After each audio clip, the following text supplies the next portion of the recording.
Fashion is very important. It is life-enhancing, and like anything that gives us pleasure, it is worth doing well. Vivienne Westwood said that. I don't design clothes, I design dreams. Ralph Lauren. Fashion fades, but style is eternal. Yves Saint Laurent. I don't do fashion, I am fashion. Coco Chanel said that. She also said that fashion is not something that exists only in dresses. Fashion is something in the sky, in the streets. It is in what we do, how we live. It is in what is happening. And as you may have guessed, what is happening today is fashion. So without further ado, we'll be getting into it. But before we do, welcome to Sugar and Spice. I am MKAMZE, MWATELA, your host for the hour, and we're headed into the kitchen, as usual, with Chef Francis. Beauty. Well, hello. Hi. This does not look very fashion-friendly. Not really? You know, like people like me are not considered like the, you know.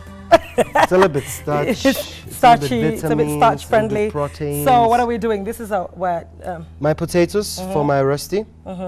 My veggies, carrot, red and yellow paprika, and some tomato and some gougette and some onions for my roasted veggies in the oven. Then I have my beef fillet. Very important, if you do that dish, take the last part of the beef fillet. It's like a knife, so you take the last one. So this is the last one. It's very thin. The end piece. At the end piece. Yeah. And then I have some garlic. Garlic. Which I'll need for my roasted veggies. And I have my mustard, my Dijon mustard. Dijon mustard, very French. Oh. And some herbs, some rosemary and some thymian for the roasted veggies, and some cream. Cream. Yes. All right, what kind of cream is this? It's whipped cream. Whipping cream. Whipping cream. Whipping cream. I love that in food. I can tell. This seems to have become a theme with you. Yes, especially when it comes to the sauce, it's lovely. It's a lovely sauce. I mean, we have vitamins here. Yeah. So we balance it. Yeah, it's like ordering the sundae with the little fruit on top. Exactly. Which doesn't really help. Okay, so I hope you have yourself set up back home. We'll be getting back, and when we return, we'll be introducing the first of our guests. Don't go away.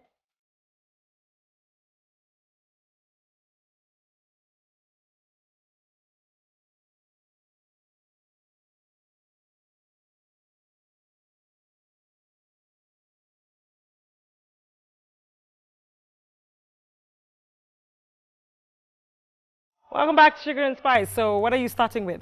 With your roasty, you said it's a Swiss pancake. It's a Swiss pancake. It's a pancake done with potatoes. With potatoes. Yes. So you're going back to your roots, trying to get all... A little bit. Just a little bit. All right, so fine. I'll leave you to it. Joining us now is the first of our guests, Tony Shira, who is an image consultant. Welcome, Tony, to the show. Hello. How are you doing? Yes. Oh, you look so spiffy in your blue suit. Thank you so very much. I appreciate it. Welcome. Thank you. Thank you. Yes. How's it been? So, tell us exactly what it is that you do. I know, I know, but I'm not going. I'm not going to introduce you for you. Okay. I do image consultancy. Image consultancy. And that's for corporates and individuals. So that's basically to match people to what they do and the way they would like to be perceived out there. With how they would like to be perceived. So what exactly would you describe, like, for example, if you have a new client who doesn't understand what that is, and how would you say it to them? You're saying, I am trying to help you. What?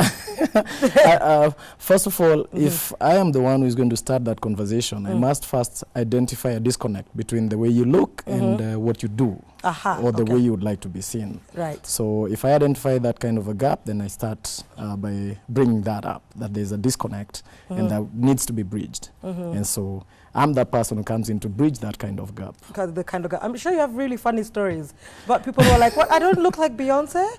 I thought I was really classy. No. Which happens, and it's not everybody who can look like Beyonce, because, I mean, she's got her career. You probably are not in that career, and even if you're in that career, your body type might not necessarily be... You want to be a lawyer who's dressed like Beyonce in a bodysuit. And it's not working, and the clients are like, So, okay, so what are the first things you look at to establish if there is a disconnect, for instance? First what kind of of all, questions do you ask? It's first of all, if, as I said, it depends on if I'm the one who initiates the conversation first, or it comes from the person that I'm speaking to. If I'm speaking to the person who already knows they have a problem with image, they will of course introduce themselves and say, I need an image consultant. And so I was referred to you, or someone told me to talk to you, and so this is why I'm here. And the first thing that I will ask is, okay, so tell me about you. Who are you? What do you do? Tell me about, just something about yourself. And once I figure out what you do, your career, Then I'll start asking, so why do you feel you have a problem? Because the most important thing first is to allow the person to own the shortcomings or the problems that they feel they have. So once you've established that, then we can now start talking, okay? You feel you have this kind of inadequacy in probably the choice of your clothes, the choice of your hairstyle, the choice of your shoes, you know, and does that work then for you, for what you do? Some people don't really have that much of a problem. It might be just one thing that does not connect with everything else, because head to toe, everything needs to flow. Everything needs to flow. So they might be wearing everything right, but then the shoe is just like, no. You can't have a new suit and a very old shoes. And really old shoes. And shoes is where we fail a lot, I find. We do. We do. Yeah. So, okay, so now you've said, okay, this is, you get mostly corporate clients. It seems like that you get a lot of people who, for work. Yes. What do you get people who just want to, you know, change their image just as people? Mainly from the corporate sector, most of the clients that we get is companies that have their front office personnel or their marketing team or sales team that need to be aligned to portray the corporate image that they would like to be seen. So basically the company approaches you as an image consultant. That is so interesting. I could not imagine being at a job and then someone saying, well, now you need to. Unfortunately, you see, for most of the corporates, for some it's inspired because, you know, from comments that come as feedback, you know, from the clients who see their front office personnel or so customers. It would be like a client telling them, well, I came there and, you know, your receptionist was kind of, you know, disturbingly not looking dressed. the part. You know, I mean, you allow people to have dreadlocks on your reception. They don't look a bit serious, you know, that kind of thing. So even can be things like even that, you know, which... Head to toe. Head to toe. From your hair to your eyebrows, to your lashes, to your lips, MKAMZE, all the way down to your shoes. I feel like you judged me personally there for a moment. To your lips, you look fine. You look fine.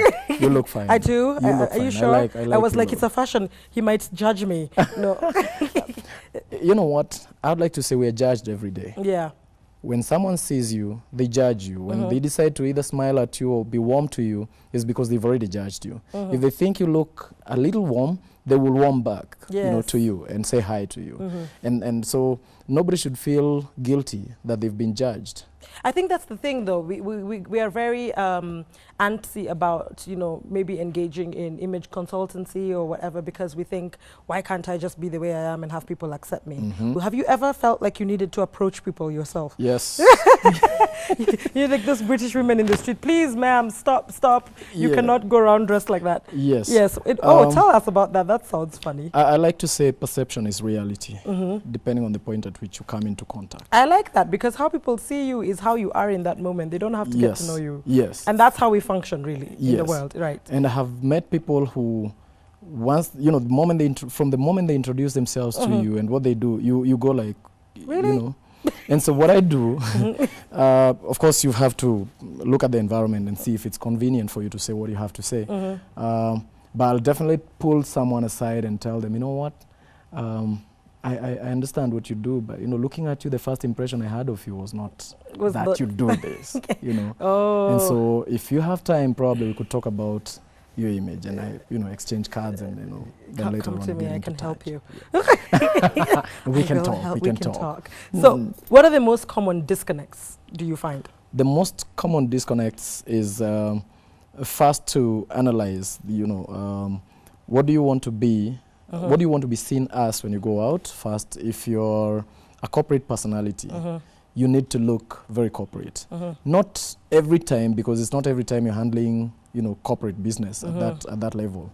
But if you're going to be on the front office, you know, the whole day from 8 to 5 when it's the hours of business, you cannot afford to be out of place. Okay, right. So for that, you have to cultivate a corporate image, you know, that works for your hair, for your, you know, dressing, for your shoes.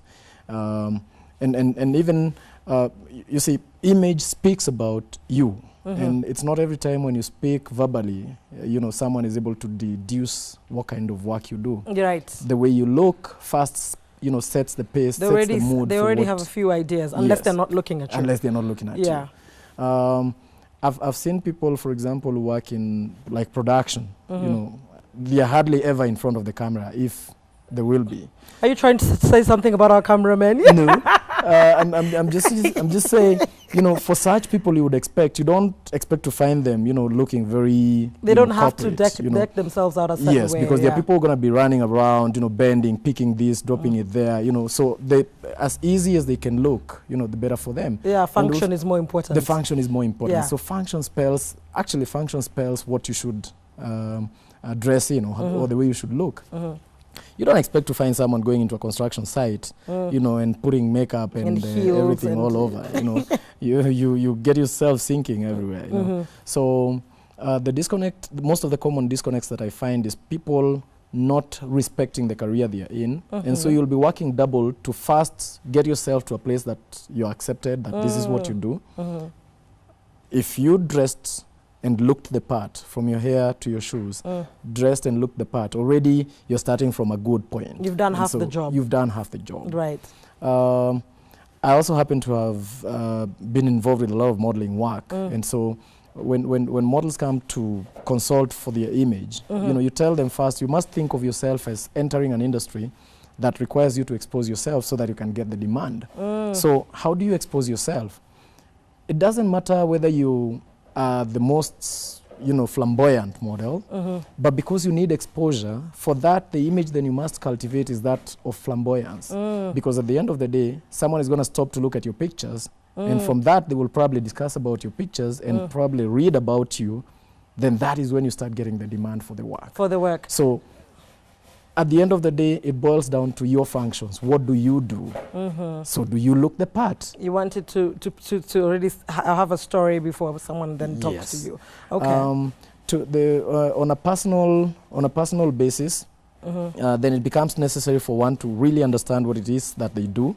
And it's not all the time that you'll be like that. On a weekend, when you're attending something else, a different kind of a function that does not require you to spruce yourself up into all of that or be on the heels the entire time, you don't really have to strain yourself walking the streets in heels, you know, all the while. Yeah, I know, and it must be difficult. I mean, I don't know if it's gotten more difficult or easier for you. I mean, how long have you been doing this? I've been in the same industry for about 14 years now. 14 years, that's a long time. Yeah. So I would imagine, and I don't know if this is true, that it's gotten harder to be in this business, mostly because we've gotten freer.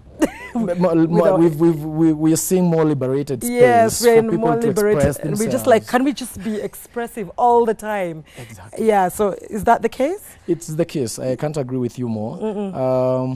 Earlier on, there were very few cases of people with dreadlocks. But nowadays, you find people with very neat dreadlocks. So in other words, what has happened is the space has become so liberal that people can still go into it and tune the bits that don't look acceptable so that they become acceptable, you know, so that those who want to spot dreadlocks for their outfits can do. Back in the day, if you're working in the government sector, you wouldn't be, as a lady, you wouldn't be allowed to put on trousers. Wow. That's yes. Trousers. Yes, even if it's a neat trouser suit, you wouldn't put on a trouser. Oh, thank goodness I never went to work for the government. I did, however, get rejected for a job once because I had dreadlocks. I do remember that. Back in the day, I don't think it would happen now. But it was like, oh my God, she has dreadlocks. So I get what you mean, but now it's kind of fine-tuning. More open space for people to express themselves. I believe nowadays, I look pretty official. I can do a corporate gig looking like this. But before people would be like 10, 14, 15 years ago, I would have to have a tie on. You'd have to have a tie. I wouldn't be sporting a suit. Your suit couldn't be blue. Yeah, you know. Exactly. It had to be grey or black. Grey, black, or deep brown. All right. So, but I mean, does that also come with the idea that now, because there's this open space, you have to deal with a lot more of having to explain to people that people still judge you on your image, and you can't just go around saying, I can be whoever I want to be, you know? I agree with you. And the real deal is in finding a place that is comfortable for yourself so that you don't have to go apologizing for the way you look. That is number one. So you have to be, and you see, image really determines your performance as well. It's true. If you dress up well and you know you're right, you're looking right for what it is that you're going to do, you have no side shows coming your way. that you have to start worrying and looking over your shoulder to wonder if someone is judging you back there. Because fashion was really formatted to express who you really are in the first place. That's the idea of fashion. Yes, and who you really are. If you say you're a presenter, then that's who you are. Who you are. So you dress fashionably. Yeah, but you don't also want to take someone so far away from their personality. From their personality. Yes, exactly. Which is why we have, because that's the thing. There's the style, like they say, in this fashion. Yes. So that's why we have fashion. That's why we have people fashion come up and with all style. these exciting ways to have a suit. Definitely, so definitely. So it's still a suit. You know? Definitely. Yeah. I'm one of those people that today is saying, whatever the talent you have, for example, you know, what you choose as your career, there needs to be a balance somewhere, because your personality will not be too far from both. So the balance between your personality is touches on what you do on a day-to-day basis, plus what you're talented in. So you have a more solid package when you go into doing whatever you do. Yeah. So it doesn't, you don't have to run back to your wardrobe because you're now going to do this, then run back to your wardrobe because you're going to do the other thing. If you have a nice balance in between, you can pick something that is, say, if it's something between corporate and casual, you can get a smart casual. So it actually sounds like you also make, in that process of consulting with someone, you would also end up basically making someone find out a lot more about themselves. About themselves, their personality. Yeah. Very, very much. Because it also does, if you're having such difficulty not, you know, wearing a suit, you probably shouldn't be doing the job. Exactly. Yeah. Or you find yourself struggling to fit in. To fit in. Because you're not wearing that. Yeah. You know. So it means that there was already some disconnect with the career and with the thing that you're doing. And your personality and what you chose to wear. And are there careers that you find, of course, like you said, it's function that really determines, but are there careers that are very concerned with how you look? I mean, of course, there's, like you said, front office. Yes, front office is there. If you're a let's talk politics. If you're a politician, when you go out to the people in the village, it's going to be different from the way you look like when you go to parliament, for example. Yeah. You have to fit in with the people, but when you go to parliament, you must look. Yeah, we know people like who are really good at that. They have the workman's shirt in the village and the hat and the, you know, and then they switch it around. Yes. Yeah. You have to balance on that. If we talk about, say, as a CEO, you also must look at what industry are you in. You're a CEO in what industry? If you're in entertainment, well, if you're in business, then of course people will expect to see the divide. If you're a music artist, for example, I mean, I don't know what you would have thought of me if I came in here with a mohawk and some, you know, I colored just think you're super cool and fresh. But that's probably because I'm an actor. Yes, yes. And then I introduce myself as the image consultant. Then you start now asking, so first you drain into analyzing me instead of first taking what I'm about to say. No, but that's what I'm saying. I probably, which is also another thing, because I suppose, like you say, it very much has to do with the job, because the people who are coming in for that service are of a certain caliber. Yes. So, like you said, I probably wouldn't care, because I'd just be thinking, okay, but someone else who, you know, you're being approached by someone who's also come with their own impressions of what they want to be. If you look at dancers, for example, you know, people who are in the dance arts, you don't expect to find someone in a very uptight, you know, kind of a suit. You know, you want to see some flamboyance in their hairstyle. You want to see them, you know, piercing the ears is not a problem. You know what we went through in our, you know, legal boss. And and it's funny because it's interesting that you say that, because people think it's only corporate, you know, which has all these rules, but they're almost like unsaid rules when you come into entertainment. Nobody talks about it. If you walk in with the suit, then we'll judge you. Yes, like, so you are in the wrong place. Yeah, like what's this guy doing? You know, Exactly. And if we're on a set and we're acting or music, people expect you to then put on this show. You know, just a few days ago after the World Cup, I mean, you saw lots of spreads on the magazines about the hairstyles of the different players in the field, you know, because it's become acceptable that that's a showbiz sport where guys can express their hairstyles, and because everybody's going to be wearing uniform, what sets you apart? David Beckham freed them. David Beckham. But then isn't that interesting, though, that even like if you think of it that way, it's true that football was a very almost square sport, and it took one person to kind of turn it around. Yes. So is it do you find that maybe sometimes when people have that impression that I can turn this around, you know? There has to be someone who sets the trend. And while talking about image, there are things that will be conservative because there are certain traits that will not change. Okay, but going out into the different careers and different areas of businesses, then as new trends come in, then also one has to be dynamic and has to flow with it. To flow with it, so which I'm sure you have to do a lot of as well. I have to. There are times that, you know, when I'm meeting artists, of course, even for me, when I go to meet clients that are artists, for example, like music artists, I'll not be dressed like this because I need them to first accept that, okay, I'm going to talk about something that I also funky. Know. You know? Yeah, I got to look a little funky. All right, you know? So we'll talk more about that. We're taking a break, and when we return, we'll head into the kitchen with Tony. Don't go away.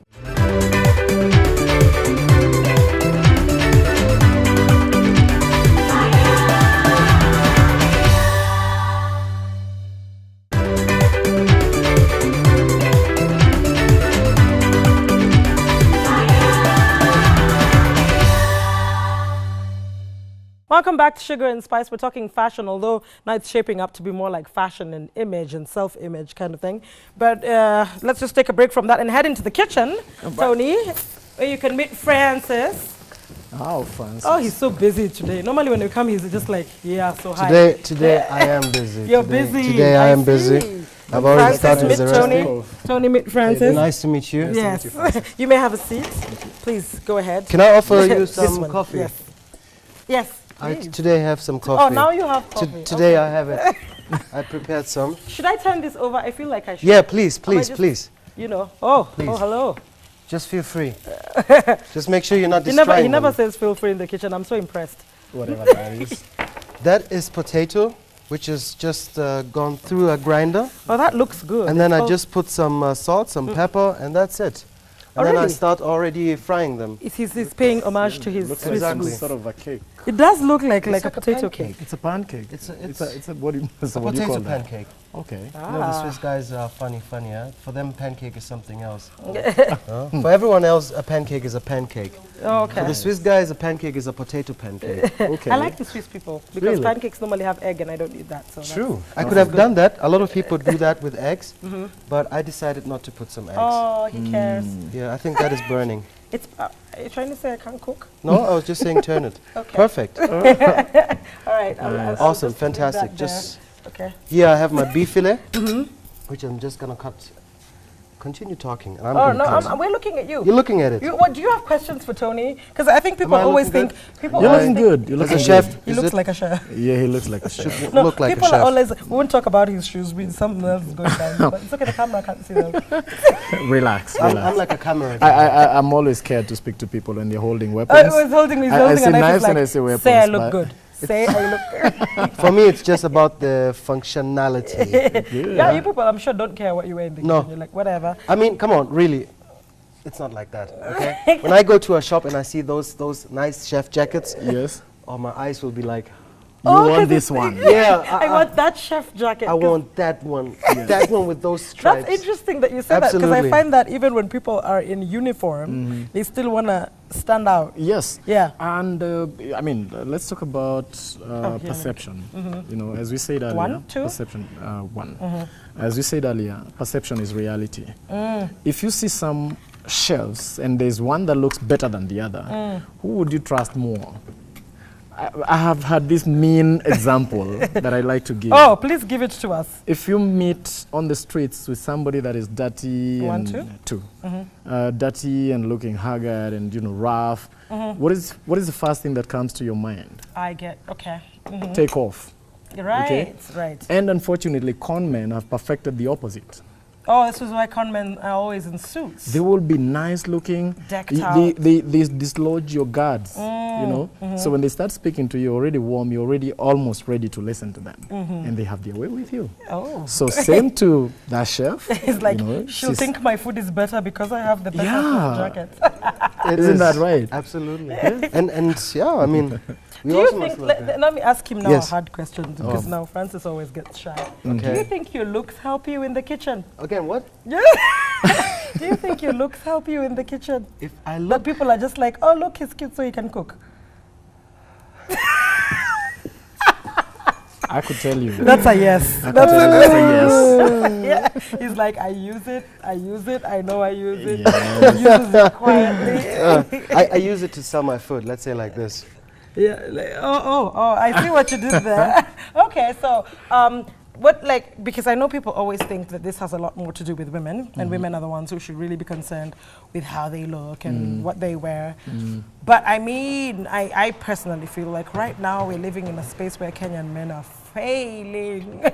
Failing. I think, not to cut you short, but I think what's happening is ladies are more conscious and have a set of expectations that they want to see. Yes. There are quite a number of men who've adjusted. True. But maybe the two have not come together. I don't think so, because I always say this is quite a common phenomenon when you go out to see people who are even on a date. And, you know, they had this discussion and they've been arranging this like for a week. And the lady is decked out and the guy is like in sweatpants and a t-shirt, and you are just tired. Because I would like to say it depends on where is this date happening. No, even when it's happening, she's matching the arena, is what I'm saying. She matches the venue. And a lot of time the guys don't. That's unfortunate, and maybe it's a challenge that the men should take up. Because I think looking at the kind of interactions that we have, I mean, there's no way you're going to look this good and you walk with me and I'm looking haggard, you know. End of the day, you'll be concerned even to introduce me to the next person. So if we bump into someone. So you're also saying women should want more for themselves. And ask for it. And ask for it. Yeah. I think so. I mean, if you call out a man, I'll be honest with you. If I'm going to take a lady out on a date, a Kenyan lady out on a date, I'll tell her, dress up. This is where we're going. Okay. Yeah. Dress up. Okay. Please be sure. Yeah. Otherwise, if you come in jeans, I'll take you to fast food joint. Oh. And we move on. Okay. But if you look good, then I'll know this is the look that you take to a proper dinner in a good hotel. But do you think it's also because men, like Francis, are judged a little bit less on how they look? You know, when we're talking about perceptions and judgments, yes, as compared to women. I think we're also coming from a very conservative society that has no set of expectations, especially on the part of the man. So generally, there's some laxity on the ladies to demand more, and that's why I said maybe the ladies should take the cue and start, you know, telling the guy, okay, and please look good for me. Yeah, and please, so tomorrow wear better shoes for me. Oops. No knives. Okay, all right, sorry, I'll just get back to it. It's my friend, I have a friend who says, please respect my dress. That's what she says. She says, respect my dress. So, what are you doing now? I'm gonna start the most simplest sauce you can ever do. Which is? Mustard cream sauce. Okay, so that's butter in That's there. butter. Always like, I feel happy when I see butter. It's like joy in my heart. Okay. Butter, and then I'm gonna add a little bit garlic. Okay. I love garlic, and garlic is very healthy. Okay. So you just put the garlic in? Yeah, I'm gonna put a little bit garlic. I'm gonna let it get a little bit brown. When it turns brown, actually, garlic gets the taste of a nut. Oh, really? Yes. You can take actually the whole garlic, put it in fat, fry it, take it out, and you eat it like a nut. Really? Oh. Yeah, and garlic has the most kilojoules in any vegetable you can find. Huh? Oh, okay. So there's no other vegetable which gives you so much energy like energy as garlic. And I know it's garlic. really good for your blood pressure. It is, and it's antibiotic. It's Oh. antibiotics. It's a natural antibiotic. So I'm gonna fry a little bit. Okay, so Not too much. We'll be doing that, and then you put in the Dijon. Exactly. After it's browned, though. Yes. Okay. All right. So we'll leave you doing that, and when we return, we're going to be talking to our next guest, who is a fashion blogger. So don't go away.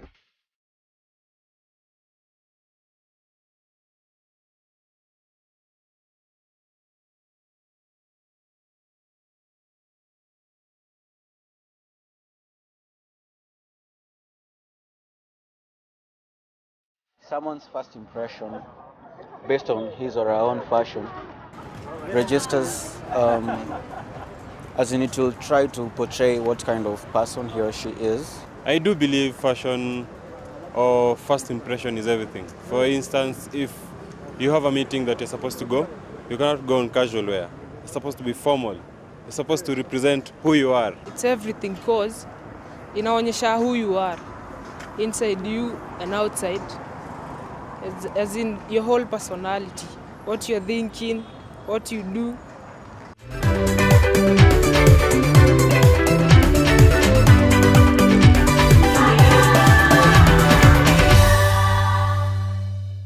Welcome back to Sugar and Spice, and Francis is celebrating the taste of his own sauce. So anyway, Tony and I will return to the couch, and when we come back here, everything had better be ready. Yeah. Okay? Definitely. Yes, okay. All right. All right. By the way, do you like medium or? Medium. Well, medium? Okay. Thank you so much. Get to it. Okay. You do notice he has to, and not Yes, me. I'm so delighted. That's what it is okay, like our being next lady. guest is fashion blogger Brian Babu. Welcome onto the set. Just sit on next to Tony. Hi, Brian. Hi. Yes. How are you doing? I'm fine. I like your smile. You're just like so happy. Yeah. Have happiness easy. and joy. Yes. So you're a fashion blogger. Yes, I am. Which entails doing what exactly? Writing about fashion, fashion trends, highlighting the latest designs, yeah, and maybe fashion events around. Because I now notice, like in Kenya, there are so many fashion blogs now. I remember there was a time I used to read the Sartorialist. I don't know if you know, and it was like my favorite fashion blog ever for a while, because it was like the only one for a really long time. But now there's so many interesting things. A lot of blogs around, especially in Kenya at the moment. There are a lot of fashion blogs. And they all come with their sort of identity, which of course mirrors the person blogging. Yeah. So what's kind of yours like? Mine is, it's more geared towards the man and a bit of lady stuff also. Yeah, and I talk about what people should wear, what people should not wear. Yeah.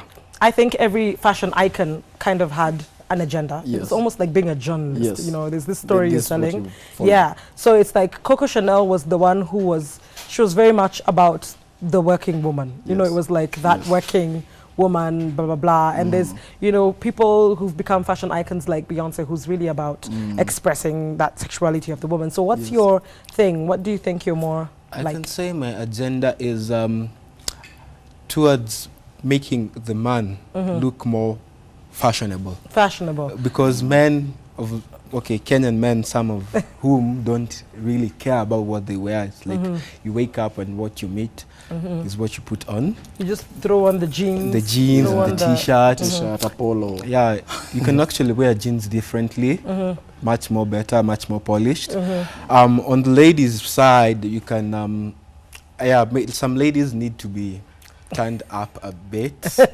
Let me help you. You're all sounding very like it's like fashion ICU. Come. You know what I like about the bloggers? Much more than the fashion designers, in my view, they influence what people wear. Which is true, because I think the fashion designers are really expressing themselves. Yes. Which is the point. Yes. To kind of put your own story out there. Exactly. But a blogger is kind of will be telling critical. You, yeah. He's going to look at what has that designer put out there, you know, poke holes into it.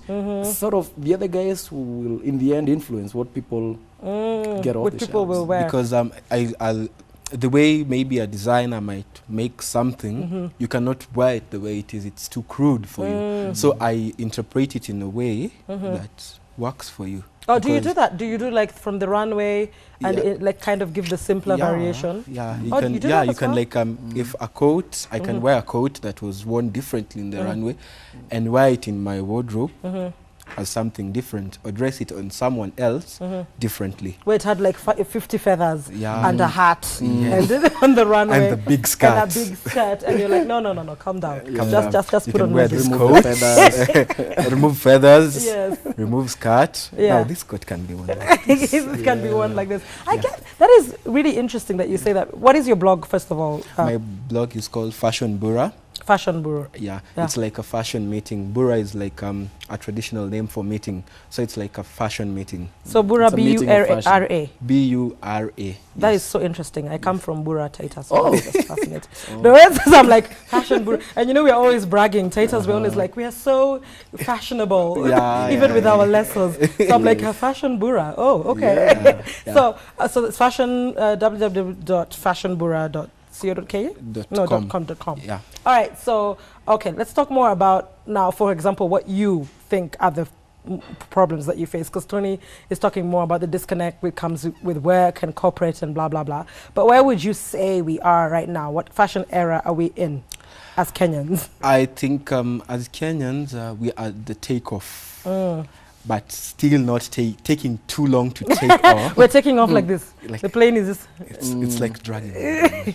But it's taking off. But it's taking off. We have so many designers coming up, but we have a problem of having people who are not really yet there, because I feel that many designers, to some extent models, are in a hurry for the fame instead of for the perfection and the quality, because if we have a designer maybe do a collection and showcase it in 5 or 3 events, that's already too much. And the fashion industry, as it is now, we have so many events. We have events like every weekend. I cannot even keep up with some. So there's too many of the events. Too many events. I'd hope that if we have as many designers as we have, most of them should be retailing, but we don't have those things. I always wonder about that, because I always ask myself, there's so many designers who've come up recently, and actually I would think that is the actual cheaper way to get into the market, is what I understood when it comes to fashion. Why isn't there that idea of I can walk into a store and find a local designer hanging on there? Is that a fault of the designers, or is that a fault of the Because industry?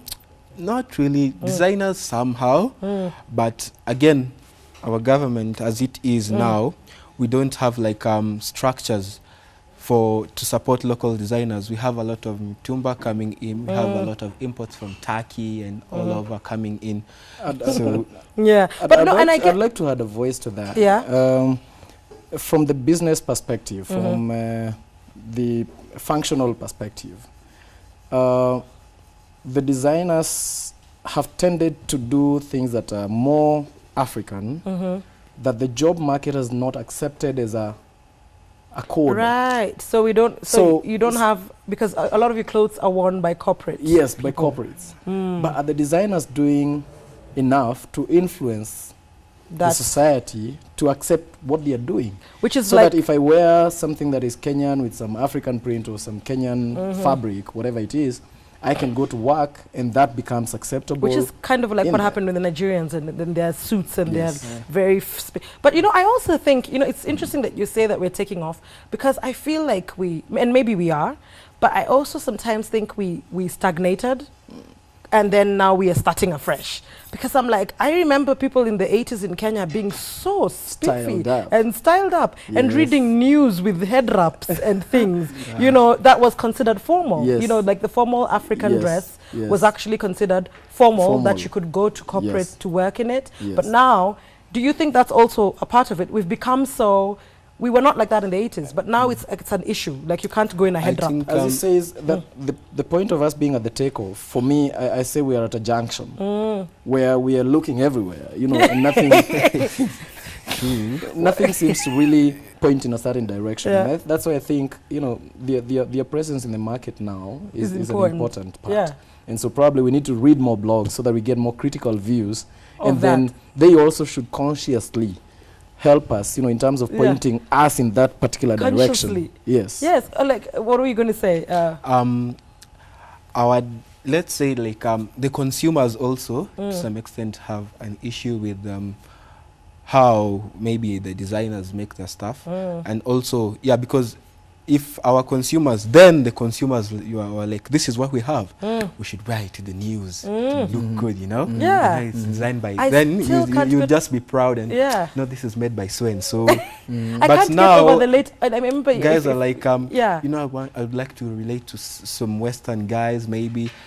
You see, guys want to relate more to Western than to Kenya. And then again, to designers, it's what Tony said. You cannot have like for instance, even if it's you, Kazumi, how many kitenge dresses can you wear in a week? Can I wear in a week? I'll just be tired. I mean, it could just have a strip maybe. You know, and that's so enough. we cannot have like a lot of African print throughout every day. Like for me as a man, I wouldn't wear, like, it wouldn't work well for me and the things that I do in a day to wear like the Kenyan national dress or maybe African print on a daily basis? Well, I can actually. I'm thinking about it and I'm like, I could. But I also think that that's, and you know, you brought up something that I wasn't even thinking about, but I think that might be another thing. We no longer have what we used to call fashion ambassadors, who kind of happened. It wasn't like they were appointed and stuff. But where, for example, like you're saying, you have all these things and you can do it. You can do a month of wearing all those African print clothes, but then you'd have to have someone who does it. And for it to be cool, you know, like the thing was saying with football, David Beckham made it cool to polish his nails, and suddenly it was cool. So and suddenly we have so we don't have those influences locally, I think. Also, a bit. The bloggers are trying. They share on what you can wear on a daily basis, but then it comes down to our celebrities. Do they support local designers? Yes, because I think that's actually a very good point, because I remember that the thing I'm talking about, the head wraps and everything, those were journalists, and at that time, and those were the celebrities. They were the and everyone was just like, I am going to go out in a head wrap because Anne Ofula wears one every day, you know, and it was a different one each time, you know. So I think it's also that, because I don't think there's a lack of clothes, really, but it's just that kind of representation. But what I want to know is this, I mean, you know more about this than we do probably. How is it that they make their money? I'm so curious, because if you're not retailing... The designers. I think in Kenya, very few people from the ones I know, very few designers are actually making it mainstream, as in like a full-time job. Most of them have them like a side hustle, side gig, maybe, make for a few guys here and there, friends, family.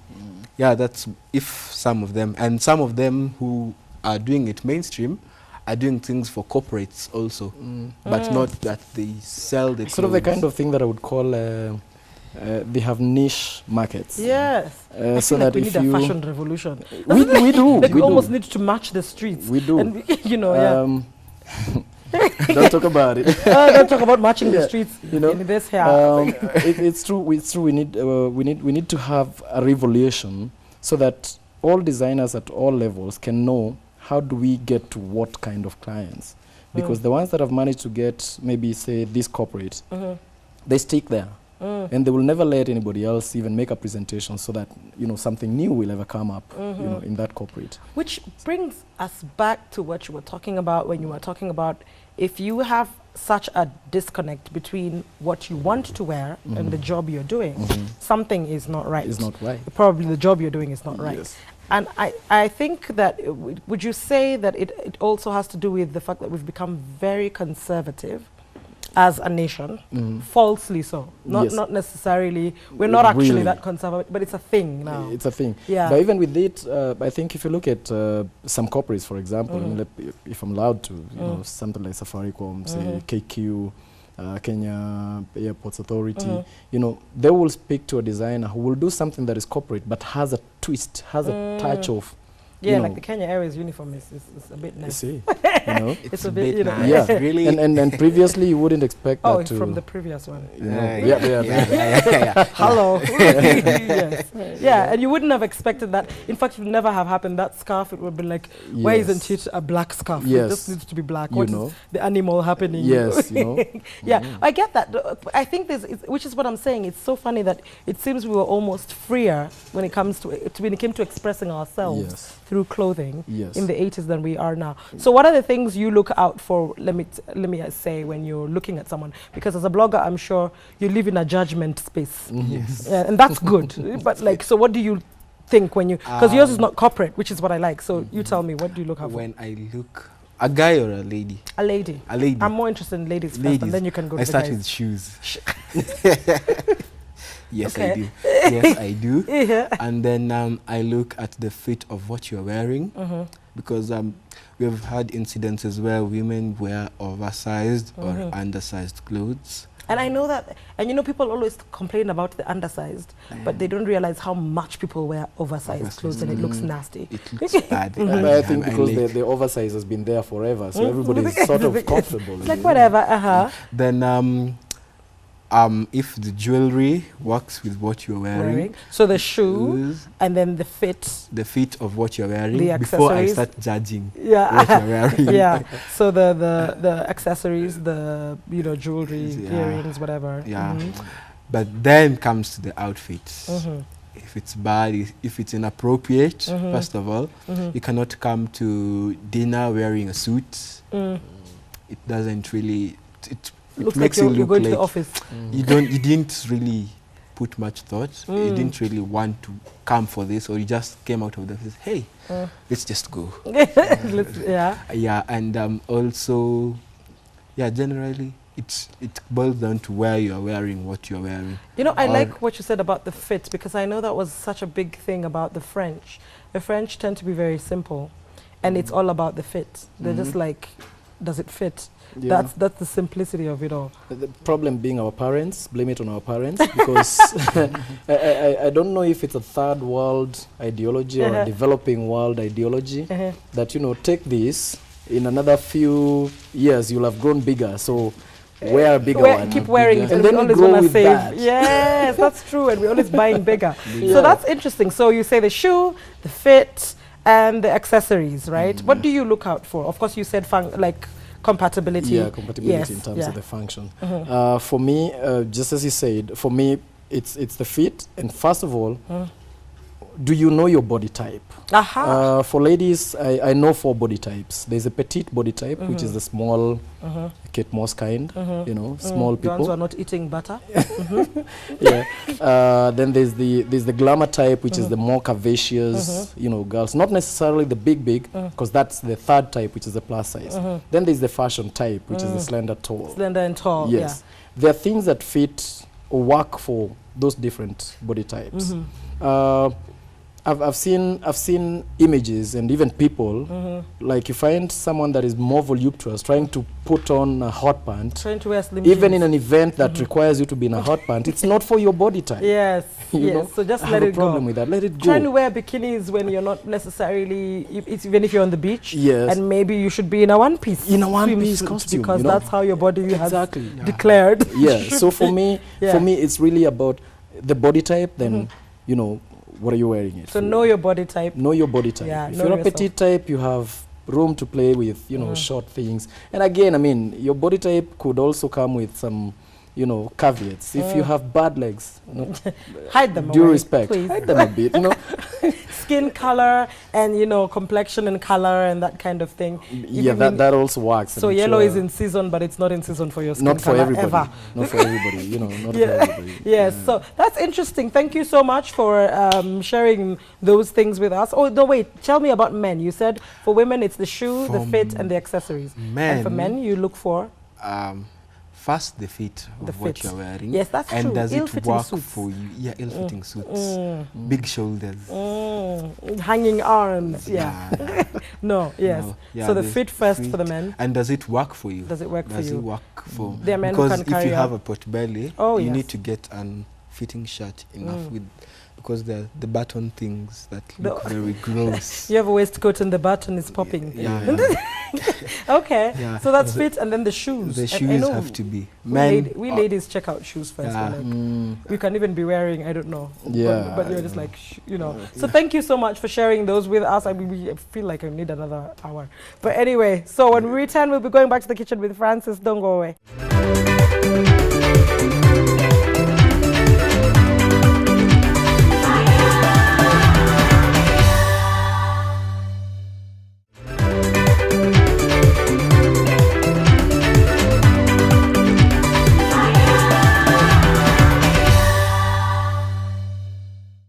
Welcome back to Sugar and Spice. We're talking fashion and image and all that kind of stuff. So let's head on to the kitchen. I think Francis is ready for us. Yes, I'm done. Yes, Just hello, waiting. hello. Even had time to prepare Indeedy. myself. I love the way it's presented. You love the way it's presented? Yeah. The image consultant approves. You said we eat with our eyes before we eat with our mouths. Yes. So why don't you tell us exactly what you did, put us through it for the people back at home.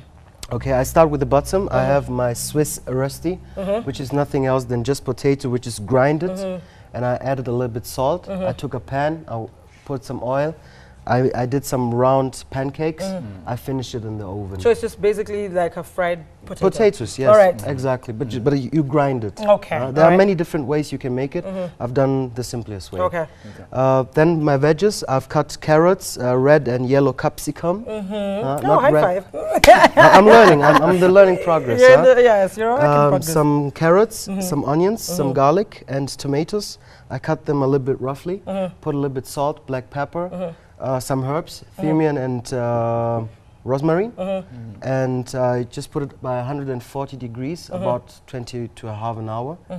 And then I have my sauce, my mustard, Dijon mustard sauce, which is fried a little bit in garlic, and I added mustard and cream. And salt. And it was fried in butter. Yes. I remember that. Yes, butter gives you taste. Yes. And Today, actually, I'm not cooking healthy. you're not cooking healthy. Not really. You've not done anything healthy. No. But okay, so and then with the meat, The meat, which is very, very important. This is our beef fillet.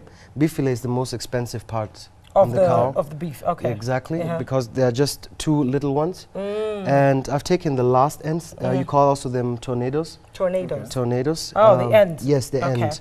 And I took a pan.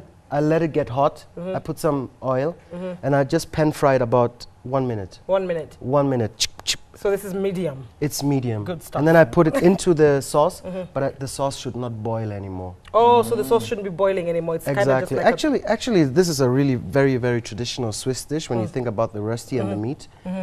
In Switzerland, you would call it Züricher Geschnetzeltes. Okay, that one. Yes. Say it again. Züricher Geschnetzeltes. Okay, that's It wonderful. comes from Zurich, and geschnetzelt means That cut. one. That thing that stripes, is meat and stripes. sauce. One needs a manual to know how to say Exactly. All that. right, so let's get to it without further ado. Please have a try. Please welcome. We always welcome the guests. You may have a seat, and there thank is you. your fork and knife. And I hope we he likes must see medium. your reaction first. We're because- going with the lady, so Oh, look at she wanted it medium, image, so image. I'll do exactly that. You see, so Such a gentleman. Whatever he. So go ahead. Let's Just see. destroy that. What you have there. The presentation matters, Yes. but then when you have to eat, you can destroy it. Exactly. You can destroy the little mountain. And we have a garlic, which was roasted in butter, which should taste. He's a all little about bit the pancake first. It's like, pancake. what do you feel? He's looked at you with judgment. I love it. You love love it? it? I love He it. thought about it. You But see if you look at that at a woman and you tell her you love her and you're like, I love you. I love you. that? No, it's good because he thought about it. He just, Okay. you know, He goes thought to- about it. Amazing. It's I think you should amazing. Is dig it? in. Oh no, I always do. Don't worry Now about go me. to the I'm meat, always have some ready. veggies, have the sauce combination. Wow. Let's see. Let's see. There are no eggs in it. There are no eggs in Nope. it. Okay, I've destroyed mine, as you can tell. No problem. Had no mercy.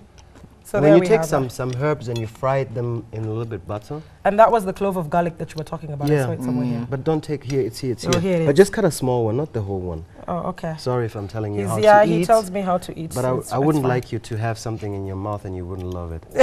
You should just enjoy the food.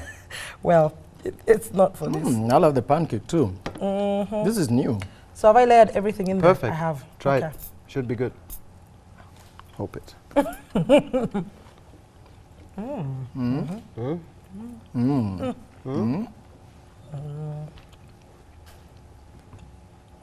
I'm through? Good. I'm happy. That get the meat is recipe. very tender. It is. Good job. Thank you. Oh, is that like your local dish? Good job. Actually, I've never done it like It that feels, before. you've not but done it like this before. No. Today was an experiment. Yes, a little bit. Well, it worked. It worked. a little bit. Okay, so remember, Totally image is worked. everything. I've destroyed it now, and you can get down to the bottom of it, how it tastes. But how it looked was Amazing. excellent. Totally. And it has not misrepresented, so that's good. I'm So happy. back home, I hope you all had the same kind of experience that we've had. Thank you so much, Tony, for Too coming bad you on. can't taste it on And TV. of course, thank you to Brian for being here as well. And thank you, Francis, for coming for us. The Karibu. recipe will be available on Facebook and Twitter after the show. So goodbye, and let's see you on another episode of Sugar and Spice. Bye.